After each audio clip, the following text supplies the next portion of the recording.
আচ্ছা সর্বপ্রথমে notepad plus plus setup তো আমরা জানি, খুব ইজি না, করছি না? আচ্ছা করার পর আমি যদি নোটপ্যাড প্লাস প্লাস যদি ওপেন করি এখান থেকে নোটপ্যাড, এই যে নোটপ্যাড এখন যদি আমি ওপেন করি একটা নতুন একটা পেজ নিই, এখানে যদি আমি কোনো কিছু এখন যদি আমি জেন কোডিং করতে চাই, এই যে এখানে কিন্তু জেন কোডিং থাকবে, এখানে জেন কোডিংটা নাই। আচ্ছা এটা কোথায় পাবো আমি? সর্বপ্রথমে যেটা করতে হবে কিছুই না, আমরা গুগলে সার্চ করব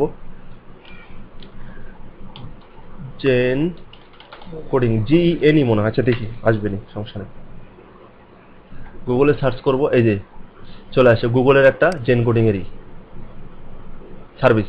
জেন কোডিং হচ্ছে শর্ট, মানে যে কোনো কিছুর শর্ট কোড, মানে শর্ট কিছু লিখবো তারপর ওটা পুরোটা চলে আসবে। এই যে এখানে বলে দিচ্ছি কিভাবে, এতটুকু লেখার পরে, এই যে এতটুকু লেখার পরে এটা আসছে, মানে একটা লাইন লিখছে কিন্তু আসছে কতটুকু, এটা আমি বুঝাই দিব কিভাবে আসলো না আসলো সেটা পরের বিষয়।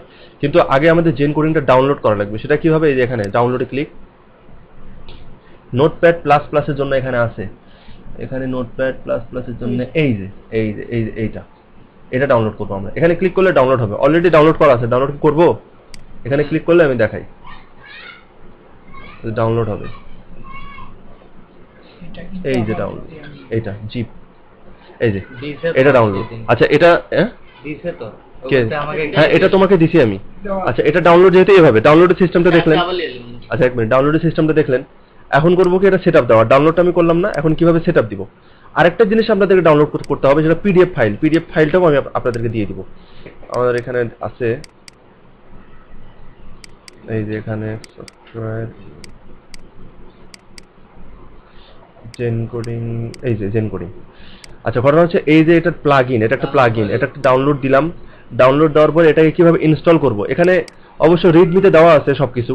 আপনি যদি এখানে পড়েন তাহলে সুন্দরভাবে এখানে দেখতে পারবেন। এই যে এখানে বলে দিছে, এই যে এখানে বলে দিছে copy content and archive into notepad plus plus plugin folder, বলে দিছে এটা কোথায় আছে, C program file notepad plugin. তো ঠিক আছে, আমরা এখানে যাই, এখান থেকে আপনার এই যে সি প্রোগ্রাম ফাইল নোটপ্যাড, তারপরে এই যে প্লাগইন, বাস। এখানে শুধু করবো কি, একটা অলরেডি এখান থেকে খালি এই দুইটা ফোল্ডার, এইটা আর এইটা, এই ফোল্ডার আর এইটা ধরে ছেড়ে দিব এখানে, বাস। এরকম আসবে, কন্টিনিউ করে হয়ে গেছে। প্লাগইনও চলে গেছে। নোটপ্যাড বন্ধ করা লাগবে। হ্যাঁ হ্যাঁ, নোটপ্যাড রিস্টার্ট দেওয়া লাগবে, নোটপ্যাডটা রিস্টার্ট দেওয়া লাগে। আচ্ছা এখন চালু করি নোটপ্যাডটা আবার পুনরায়। এই যে এখানে লেখা আছে জেন কোডিং আসছে। এটা আসার কারণ মানে সাপোর্ট হয়ে গেছে জেন কোডিং। খুব সহজ না? না বুঝতে পারলে টিউটোরিয়ালটা দেখলেই বুঝতে পারবা। আচ্ছা এখন জেন কোডিংটা আমরা করব কিভাবে? তো দেখা যাচ্ছে যে ড্রিমওভারে আমরা ডিফল্ট একটা স্ট্রাকচার পাই না, এখানে কিভাবে পাবো? নোটপ্যাডটা পড়ছিলা, মানে যে পিডিএফ ফাইলটা পড়ছিলা, পড়ো নাই? পিডিএফ দেয়নি না? আচ্ছা আমি দিচ্ছি পিডিএফটা। HTML:5 লিখলাম না? এখন কন্ট্রোল ধরে ই মারবেন, কন্ট্রোল ধরে ই, পুরো একটা স্ট্রাকচার দিয়ে দিছে। এই জন্যই ড্রিমওভারে নোটপ্যাডে আমরা কাজ করি না, কারণ ওকে কোথায় পাবো? এই যে এখন দেখালাম। আচ্ছা আচ্ছা এখন এটা দেখছেন না? আচ্ছা এখন কথা হচ্ছে এটাকে কিন্তু একটা পেজ যে আমি নিউ নিলাম, এটা কি HTML পেজ নিলাম নাকি CSS নিলাম নাকি জাভাস্ক্রিপ্ট নিলাম নাকি jQuery নিলাম, কোন পেজ? এই জন্য কিন্তু এটা কিন্তু এরকম কালার বিহীন দেখাচ্ছে।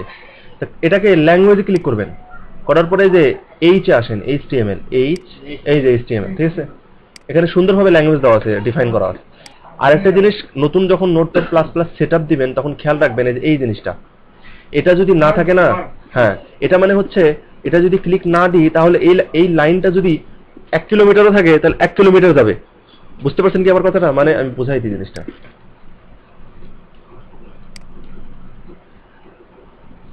এই যে 1 কিলোমিটার যাবে, বুঝতে পারছেন কি? আবার যদি আমি এটা যদি ক্লিক করে দিই এই যে এখানে, তাহলে কি হলো দেখছেন? বোঝেননি? ভেঙে গেল, মানে এই স্ক্রিনের বাইরে যাবে না। ক্লিয়ার? কিন্তু স্ক্রিনের বাইরে না যাওয়াটাই বেটার, কারণ কোড দেখা লাগে। আচ্ছা হ্যাঁ, এটা হলো। এখন চলে আসি আমরা এখানে বডিতে। এখন আমরা জেন কোডিংটা লিখবো কিভাবে? ঠিক আছে, লিখলাম, একটা ডিভ নিলাম, তার একটা ক্লাস নিব, ডট নিলাম হেড এরিয়া, ঠিক আছে? এখন এই ডিবের ভিতরে আরেকটা ডিভ নিব আমি, তাহলে ঢুকলাম, এই ডিবের ভিতরে ঢুকলাম, ঠিক আছে? আরেকটা ডিভ নিব, ডিভ ডট লোগো এরিয়া, ঢুকলাম, ক্লিয়ার? আচ্ছা এখন দিব প্লাস চিহ্ন।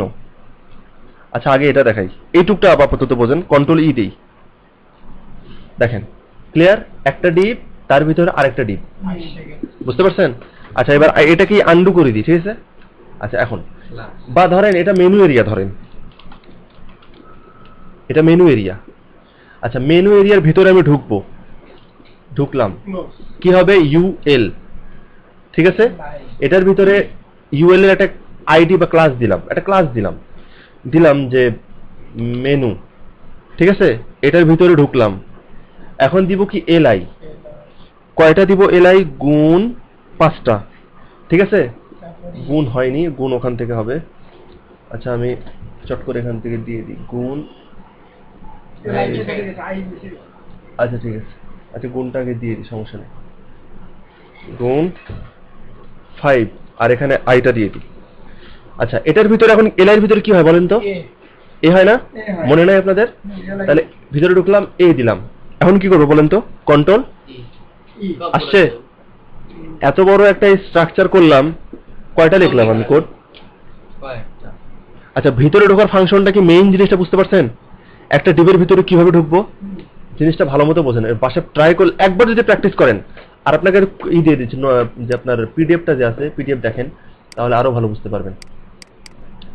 পিডিএফটা হচ্ছে এখানেই আছে, পিডিএফ একটা ফোল্ডার করে নিউ ক্লাস করে, হ্যাঁ পিডিএফটা আছে এখানে, জেন কোডিং পিডিএফ না থাকলে ডাউনলোড করে দিব, সমস্যা নেই, ছোট্ট একটা পিডিএফ দেওয়ার কথা তো।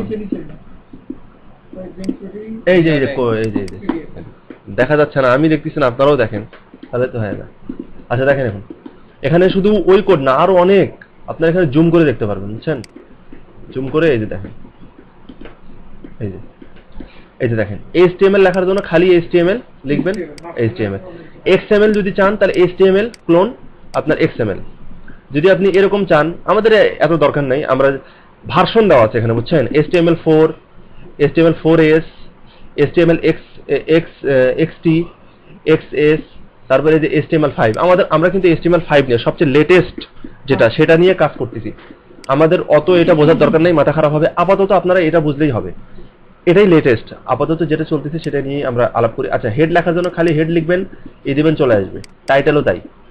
আচ্ছা দেখেন আরেকটা যেটা ঝামেলায় আমরা পড়ি, সিএসএস লেখার টাইমে লিঙ্ক, স্টাইল, আরইএল, টেক্সট, খুব ঝামেলা হয় না? এখানে কিন্তু এই ঝামেলা কিচ্ছু নাই। কি বলছে এখানে দেখেন তো, এই দেখেন এখানে বলছে দেখি, লিঙ্ক ক্লোন সিএসএস চলে আসবে, খুব সহজ। কিন্তু প্রিন্টের জন্য কোনো কিছু যদি লেখেন, প্রিন্ট সিএসএস এর জন্য, তাহলে দেখেন লিঙ্ক ক্লোন প্রিন্ট। ফেভিকন খুব ইম্পর্টেন্ট একটা জিনিস। ফেভিকনটা কি জানেন? এই যে ফেভিকন হচ্ছে আইকন, এখানে একটা আইকন থাকে না ওয়েবসাইটে, যেরকম ওডেক্সে ঢুকলে, ফেসবুকেই যান, ফেসবুকেই থাকার কথা, এই যে এখানে আইকন থাকে, এফ থাকবে, এফ, এত সময় ধরে লোড হয়। আচ্ছা আমরা এখানে ততক্ষণ কোড দেখি। আচ্ছা ফেভিকন বুঝলেন, এখন এখানে আসেন টাচের জন্য, এটা হচ্ছে আপনার অ্যাপল টাচ ফেভিকন। আচ্ছা আরএসএস, এটাও গুরুত্বপূর্ণ, আরএসএস ফিডলি, এটা দেওয়ার জন্য শুধু আরএসএস। মোট কথা হচ্ছে যখন আমরা এই যেখানে দেখেন ফেভিকন আছে না, এফ, এটাকে বলা হচ্ছে ফেভিকন। এটার কোড লেখার সময় দেখা যাচ্ছে আমারই মনে থাকে না, অনেক সময় ভুলে যাই আমি, কিন্তু এটাতে সুবিধা কি, জাস্ট খালি লিঙ্ক ক্লোন দিয়ে ফেভিকন দিবেন, অটোমেটিক চলে আসবে, কিচ্ছু করা লাগবে না। একটু আমরা এখানে তো দেখলাম, এখন এখানে আমরা একটু ট্রায়াল দিই, আসলে কি হেড এরিয়াতেই দিই, LINK ক্লোন CSS, তারপর কি দিব? কন্ট্রোল ই, আসছে। কিন্তু একটা জিনিস খেয়াল রাখবেন, এটা তো আসলো, কিন্তু style.css আসলো, এটা রুট মানে কি? রুট মানে বলছি একবারে মানে প্রথম দিক, মানে ঢোকা মাত্রই, মানে একদম রুট ফাইল, যেটাকে মূল ফাইল। কিন্তু আমার কোনো ফোল্ডারের ভিতরে থাকলে, আমাদের এখানে CSS ফোল্ডারে থাকলে CSS/style.css, ক্লিয়ার? যদি CSS ফোল্ডারের ভিতরে আরেকটা ফোল্ডার থাকে, তখন ধরেন CSS ফোল্ডারের ভিতরে আরেকটা আছে মোর CSS ফোল্ডারের নাম বা মোর, তাহলে অবলিক ওখানে দেওয়া আছে, খালি মোর অবলিক, ঠিক আছে? আচ্ছা এই জিনিসটা জানা দরকার, জানাই দিলাম। এই পর্যন্তই আমি এটাকে